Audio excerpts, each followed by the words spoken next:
রাষ্ট্রপতি মোহাম্মদ শাহাবুদ্দিনকে কি অপসারণের জন্য খুব তড়িঘড়ি আয়োজন চলছে? যে কোনো মুহূর্তে তাকে অপসারণ করা হতে পারে। যা কিছু হচ্ছে, যা কিছু আমরা মনে করছি, তার উল্টোটা ঘটারও কিন্তু প্রবল সম্ভাবনা রয়েছে। আমরা একটু দুর্বলতা দেখতে পেয়েছি। ডক্টর মোহাম্মদ ইউনূস হঠাৎ করে চুপসে গিয়েছেন। রাষ্ট্রের ভিতরে একটা ইলেকশন দিয়ে উনি পালিয়ে যাওয়ার রাস্তা খুঁজছেন। বিএনপির সাথে সেনাবাহিনী ডক্টর ইউনূসের একটি অঘোষিত চুক্তি বা সলা পরামর্শ হয়েছে, যেটা রয়ের মাধ্যমে এটাকে এই তিনটা জায়গায় ঢুকিয়ে দেওয়া হয়েছে। রাষ্ট্রপতি বানানোর জন্য একটা মানুষ আছে, সরাসরি উনি রাষ্ট্রপতি হতে পারেন। ক্রান্তিকাল সম্ভবত সামনে আবারও আসতে যাচ্ছে। স্বার্থের বাহিরে গেলেই আরেকটা চরিত্র প্রকাশিত হয়ে যাচ্ছে রাজনৈতিক দলগুলোর বা তাদের যারা নেতারা আছেন তাদের। জেনারেল ওয়াকুজ্জামান আজকে তিনি বলছেন, দর্শক, নতুন একটা নিউজ আপনাকে স্বাগতম। প্রিয় দর্শক, বর্তমানে বাংলাদেশের যে রাজনৈতিক পরিস্থিতি এবং প্রেক্ষাপট তৈরি হয়েছে তারই আলোকে আপনাদের সামনে বেশ কয়েকটা গুরুত্বপূর্ণ ভিডিও নিয়ে হাজির হয়েছি, যার কিছুটা অংশবিশেষ ইতিমধ্যেই ভিডিওর শুরুতেই দেখেছেন। তো দর্শক, ভিডিওর শুরুটা দেখেই কিন্তু বুঝতে পেরেছেন যে আজকের নিউজটা ঠিক কতটা গুরুত্বপূর্ণ এবং ঠিক কোন বিষয়টাকে ইঙ্গিত করছে। তাই বলবো, যারা ভিডিওটি অন করেছেন না টেনে সম্পূর্ণ নিউজটি মনোযোগ সহকারে দেখতে থাকুন, তাহলে আজকের মূল বিষয়টা বুঝতে পারবেন। তো দর্শক, এই বিষয় নিয়ে আমি আর বেশি কথা বলবো না, চলুন দেখে আসবো আজকে সেই কাঙ্ক্ষিত ভিডিওগুলো। তবে তার আগে বলবো, যারা এখনো চ্যানেলটি সাবস্ক্রাইব করেননি অবশ্যই চ্যানেলটি সাবস্ক্রাইব করে পাশে থাকা বেল আইকনটি ক্লিক করে দিন। আর যারা ইতিমধ্যেই চ্যানেলটি সাবস্ক্রাইব করে রেখেছেন তাদেরকে অসংখ্য ধন্যবাদ। তো চলুন দর্শক, ভিডিওটিতে একটি লাইক দিয়ে আমরা ধারাবাহিকভাবে সবগুলো ভিডিওর আলোচনা দেখে আসি। রাষ্ট্রপতি মোহাম্মদ শাহাবুদ্দিনকে কি অপসারণের জন্য খুব তড়িঘড়ি আয়োজন চলছে? যে কোনো মুহূর্তে তাকে অপসারণ করা হতে পারে, এমন একটি গুঞ্জন ছড়িয়ে পড়েছে। এই কারণেই প্রশ্নগুলো তুললাম। এবং তার কি কোনো লক্ষণ আছে? মানুষের মধ্যে এই গুঞ্জনগুলো ছড়িয়ে পড়তে শুরু করে, সামাজিক যোগাযোগ মাধ্যমে ছড়িয়ে পড়তে শুরু করে 15 আগস্ট মধ্যরাত থেকে। 16 আগস্ট সেগুলো ডালপালা আরও বেশি ছড়ায়। একটু সময় নিচ্ছিলাম বিষয়টি নিয়ে কনফার্ম হওয়ার জন্য। বাস্তবতা হচ্ছে, এসব বিষয়ে বা কোনো বিষয়ে নিশ্চিত না হয়েও তো কিছু বলা যায় না। এবং সেই জায়গা থেকে মোটামুটি নিশ্চিত হওয়া গেছে যে সরকারের পক্ষ থেকে মৌখিক নির্দেশনা দেওয়া হয়েছে বিদেশি মিশনগুলো থেকে রাষ্ট্রপতি মোহাম্মদ শাহাবুদ্দিনের ছবি নামিয়ে ফেলার জন্য। কিন্তু কেন, কি কারণে? এরই মধ্যে কোনো কোনো গণমাধ্যমে খবর এসেছে, একেবারে নিশ্চয়তার সঙ্গে খবর এসেছে যে পররাষ্ট্র মন্ত্রণালয় থেকে মৌখিক নির্দেশনা গেছে ওয়াশিংটন, দিল্লি, বেইজিং, রিয়াদ সহ বিশ্বের বিভিন্ন দেশে অবস্থিত বাংলাদেশের মিশনগুলোতে, হাইকমিশন বা অ্যাম্বাসিগুলোতে রাষ্ট্রপতি মোহাম্মদ শাহাবুদ্দিনের ছবি নামিয়ে ফেলার জন্য। এবং সেই সঙ্গে সঙ্গে স্ট্যান্ডিং অর্ডারটি বাস্তবায়নে অঞ্চল ভিত্তিক তদারক কর্মকর্তাও নিয়োগ দেওয়া হয়েছে। বোঝা যাচ্ছে যে বিষয়টি কত সিরিয়াসলি নেওয়া হয়েছে সরকারের পক্ষ থেকে। রাষ্ট্রপতি শাহাবুদ্দিনের কোনো ধরনের ছবি বিদেশি মিশন থাকতে পারবে না, মানে নামানো হচ্ছে কিনা সেটি নিশ্চিত করার জন্য আলাদা কর্মকর্তা নিয়োগ দেওয়া হয়েছে। এবং 17 তারিখ অর্থাৎ আজ মধ্যরাতে প্রতিবেশী একটি দেশের মিশন এবং তার আগে পররাষ্ট্র মন্ত্রণালয় থেকেও নাকি রাষ্ট্রপতি মোহাম্মদ শাহাবুদ্দিনের ছবি নামানো হয়েছে।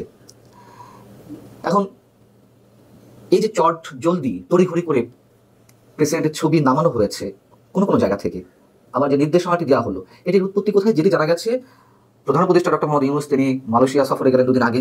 সেখানে গিয়ে সেখানে অবস্থিত বাংলাদেশের হাই কমিশনে তিনি যান। গিয়ে যখন দেখেন যে রাষ্ট্রপতির ছবি ঝুলছে দেয়ালে, তিনি ভয়ঙ্করভাবে রেগে গেলেন এবং সাথে সাথে ক্ষোভের সঙ্গে তিনি বললেন যে এখনই অ্যাট ওয়ান্স এই ছবি নামিয়ে ফেলতে হবে। তো সঙ্গে সঙ্গে এই নির্দেশনা আবার আশপাশের বিভিন্ন রাষ্ট্রের হাই কমিশন এবং অ্যাম্বাসিগুলোতে গেল। হাই কমিশনার বা রাষ্ট্রদূত কিংবা মিশন প্রধান যাই বলি না কেন, তারা প্রচণ্ড একটা দ্বিধাদ্বন্দ্বের মধ্যে পড়ে গেল। যেহেতু মৌখিক নির্দেশ, এটি তারা পারে না। এই মৌখিক নির্দেশের মাধ্যমে তারা এ ধরনের কাজ করতে পারে না যে বাংলাদেশের রাষ্ট্রপ্রধানের ছবি নামিয়ে ফেলার জন্য। আমরা যেহেতু জানি যে মিশনগুলোতে সাধারণত যখন দেশের সরকারি বিভিন্ন স্থাপনার মধ্যে অথবা অফিসে প্রধানমন্ত্রীর সঙ্গে সঙ্গে রাষ্ট্রপতির ছবিও থাকে, রাষ্ট্রপ্রধান এবং সরকার প্রধান। কিন্তু বিদেশি মিশনগুলোতে এই দুজনেরও ছবি থাকতে পারে।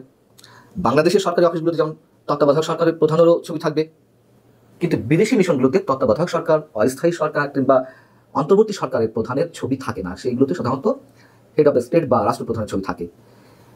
মালয়েশিয়া হাই কমিশনে যখন গেলেন ডক্টর মোহাম্মদ ইউনূস, তিনি দেখলেন যে তার ছবি নেই, শুধুমাত্র রাষ্ট্রপতির ছবি টাঙানো রয়েছে। তার ক্ষোভটা কি ওইখান থেকে শুরু হলো, নাকি এর মধ্যে অন্য কিছু রয়েছে? এবং তার এই নির্দেশনার পর আমরা যেটা জানতে পারলাম যে যেহেতু মিশন প্রধানরা একটা বিব্রতকর অবস্থায় পড়ে গেলেন, তারা করলেন কি, সে একটি মিশনে 2 থেকে 3টি রুমে থাকে, রিসেপশন থাকে, হেড অফ দ্য মিশন বা হাই কমিশন বা অ্যাম্বাসির রুমে থাকে। তারা একটি একটি করে ছবি রেখে দিলেন রাষ্ট্রপতির কোন এক জায়গায়, আর তাদের নিজের রুম সহ অন্য জায়গা থেকে ছবিগুলো নামিয়ে ফেললেন। যদি কেউ চ্যালেঞ্জ করে তাহলে তারা অন্য রুমের ছবি হয়তো সবসময় দেখিয়ে বলতে পারবে যে না তার ছবিটা আছে। এরকম একটা ভয়ঙ্কর বিব্রতকর অবস্থার মধ্যে পড়ে গেলেন তারা। রবিবার যেই নির্দেশনাটি গিয়েছে, এই নির্দেশনার মাধ্যমে বলা হচ্ছে যে চ্যান্সারি কমপ্লেক্স অর্থাৎ মিশন ভবন, মিশন প্রধানের বাড়ি এবং মিটিং রুমে বা তার যে অফিস কক্ষ, যেটি ফর্মাল অফিস, সেখানে আর কোনো রাষ্ট্র বা সরকার প্রধানের ছবি থাকবে না। তো এর মধ্যে আমি বলেছি যে সরকার প্রধানের ছবি, অন্তর্বর্তী সরকার প্রধানের ছবি থাকবে না বা থাকেও না, রাষ্ট্রপতির ছবিও থাকবে না। প্রশ্ন হচ্ছে যে এই ধরনের কোনো নির্দেশনা এই সরকার দিতে পারে কিনা, এবং দিলেও কোন আইনের ভিত্তিতে তিনি এই নির্দেশনা দিচ্ছেন। পররাষ্ট্র মন্ত্রণালয় থেকেও ছবি নামিয়ে ফেলা হয়েছে। আসলে কি ঘটতে যাচ্ছে এখন হচ্ছে মূল প্রশ্ন। কি ঘটতে যাচ্ছে? ছবি নামিয়ে ফেলাটা, রাষ্ট্রপতির ছবি নামিয়ে ফেলাটা আসলে কিসের লক্ষণ? রাষ্ট্রপতিকে অপসারণ করা হতে যাচ্ছে এই নির্দেশনার মাধ্যমে, কি এটি প্রমাণ করে? আচ্ছা, অপসারণ যদি করার কোনো ধরনের চিন্তা ভাবনা বা সেই ধরনের কাজ এগিয়ে থাকে, সেই ধরনের সব ধরনের প্রস্তুতি তারা নিয়েই থাকে সরকার, তো অপসারণ করেই তো ছবিগুলো নামানো যেতে পারে। আগে থেকে কেন এটি করতে হবে? নাকি শুধুমাত্র ডক্টর মোহাম্মদ ইউনূসের যে চারিত্রিক বৈশিষ্ট্য সম্পর্কে আমরা ইদানিং জানতে পারছি, মানুষের সামনে খোলাসা হচ্ছে, শুধুমাত্র তার জেলাসি ফিলিং থেকে মানে এইগুলো করা হচ্ছে? তবে রাষ্ট্রপতি নিশ্চয়ই খুবই ভালো অবস্থায় রয়েছেন। আমরা জানি শুধুমাত্র সেনাপ্রধান এবং বিএনপির হাই কমান্ডের আপত্তির কারণে তাকে রেখে দেওয়া হয়েছে বা রেখে দিতে বাধ্য হয়েছে। তারা যেহেতু রাজি নন এই মুহূর্তে রাষ্ট্রপতিকে অপসারণের মাধ্যমে নতুন কোনো সাংবিধানিক সংকট তৈরি হোক, এই কারণেই তাকে এতদিন পর্যন্ত রাখা হয়েছে। কিন্তু শেষ বলতে কিছু নেই, এবং এই সরকার যা যা করছে প্রথম দিকে একটু একটা বিতর্ক উঠছে, তারপরে তাদের সিদ্ধান্তগুলোই অটল থাকছে। সেই জায়গা থেকে এখন প্রশ্ন যে আসলেই রাষ্ট্রপতিকে সরানো সব ধরনের আয়োজন সরকার করে ফেলেছে কিনা। যেহেতু আওয়ামী লীগের ক্ষেত্রেও বিএনপির আপত্তি ছিল প্রথম দিকে যে না, এইভাবে কোনো রাজনৈতিক দলকে নিষিদ্ধ করা যায় না, তো বিএনপিকে বুড়ো আঙুল দেখিয়ে ডক্টর ইউনূস সরকার সেই কাজটি করে ফেললো, একটু ঘুরিয়ে করলো তাদের রাজনীতিটা নিষিদ্ধ করার মাধ্যমে। এখন রাষ্ট্রপতিকে সত্যি সত্যি অপসারণ যদি করা হয়ে থাকে, তার পরের বাংলাদেশের চিত্রটা কি আমরা ভাবতে পারছি? এটি নিয়ে কতদূর যাবে, নাকি বিএনপির মতন বৃহৎ রাজনৈতিক দল তারা এটিও মেনে নেবে? এবং সেই সঙ্গে সঙ্গে অবশ্যই সেনাবাহিনী বা সেনাপ্রধানের প্রশ্নটিও চলে আসে, তারা বিষয়টি কিভাবে নেবে, এবং এইসব বিষয়ে আসলে কোত্থেকে কলকাঠি মারা হচ্ছে। হয়তো খুব বেশি সময় আমাদের নেওয়ার প্রয়োজন নেই, অনেক কিছুই খুব দ্রুত পরিষ্কার হয়ে যাবে।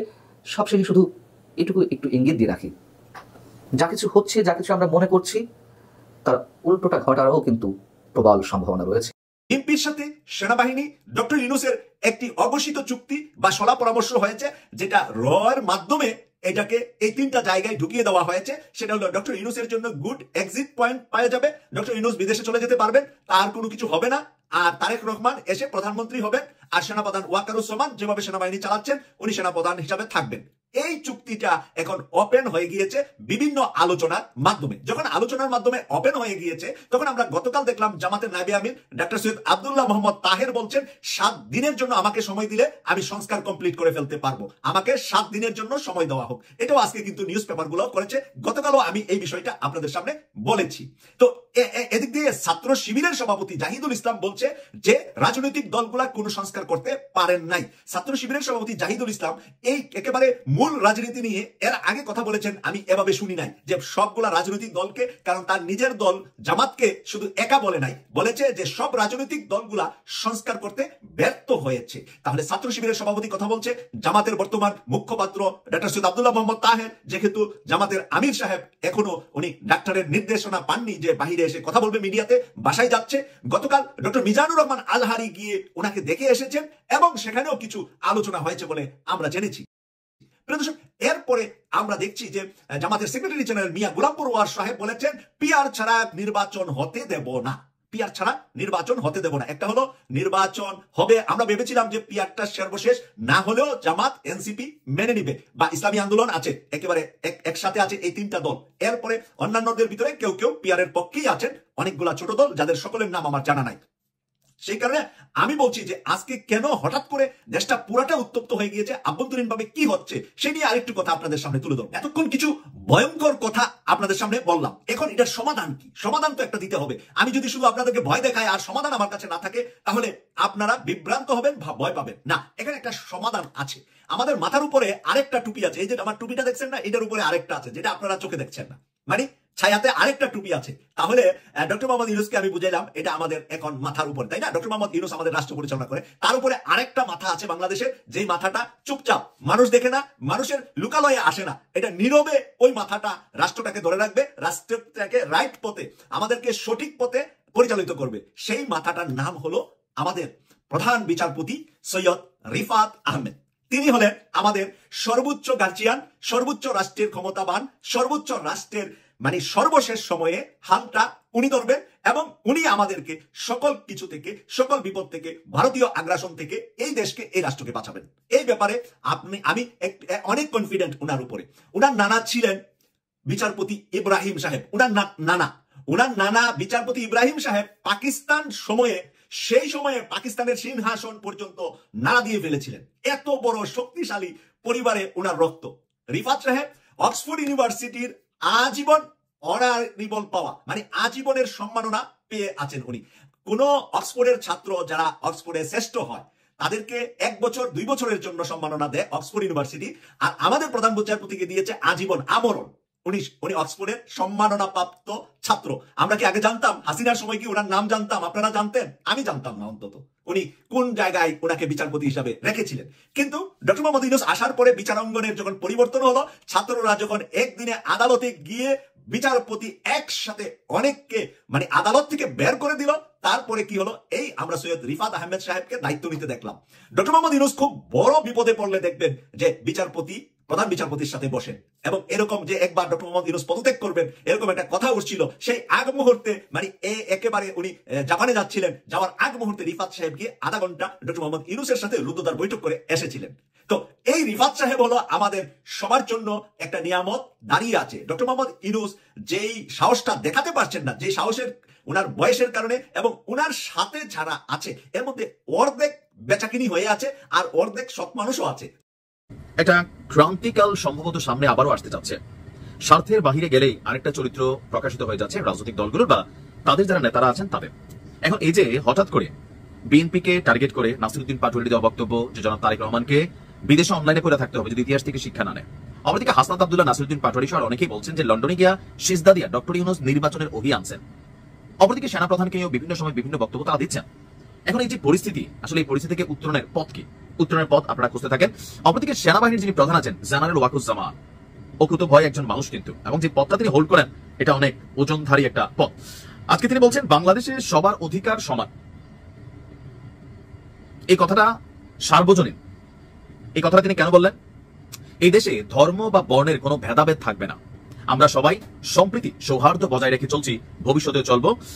এখানে তিনি হিন্দুদের একটা প্রোগ্রাম ছিল ঢাকেশ্বরী জাতীয় মন্দিরে, সেখানে গিয়ে তিনি এই ঘোষণাটা দিলেন। বললেন যে এই দেশে শত শত বছর ধরে হিন্দু, মুসলমান, বৌদ্ধ, খ্রিস্টান, পাহাড়ি, বাঙালি, উপজাতি সবাই মিলে শান্তিতে বসবাস করছি। এখন হঠাৎ করে কি এই শান্তিটা আছে? নাই। এই সোশ্যাল মিডিয়া আসার পরে আমার নিজের কাছে মনে হচ্ছে যে এক ধরনের সাম্প্রদায়িক মেন্টালিটিতে আমাদের মুসলিম কমিউনিটির একটা গোষ্ঠী আমরা আছি। আবার মানে যারা এই দেশে হিন্দুরা থাকবে না, হিন্দুদেরকে পছন্দ করা হচ্ছে না, হিন্দুদের কোনো ইস্যু পাইলে মালাউন বলে গালি দিচ্ছি, সংখ্যালঘু বলে গুতা মারতেছি, মানে একটা শ্রেণী কিন্তু আমাদের মুসলিম কমিউনিটির মধ্যে আছে, তথাকথিত মুসলিম।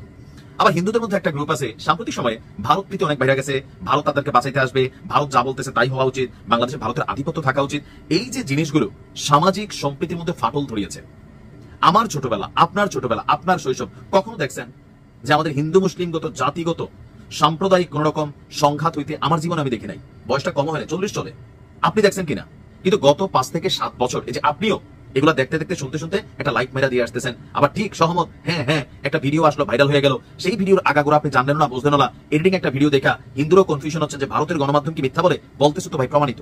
আমাদের হুজুররা কি মিথ্যা বলে? এই আলেম তিনি বলতেছেন, একটা ফতুয়া দিচ্ছেন, অনেকে আছেন।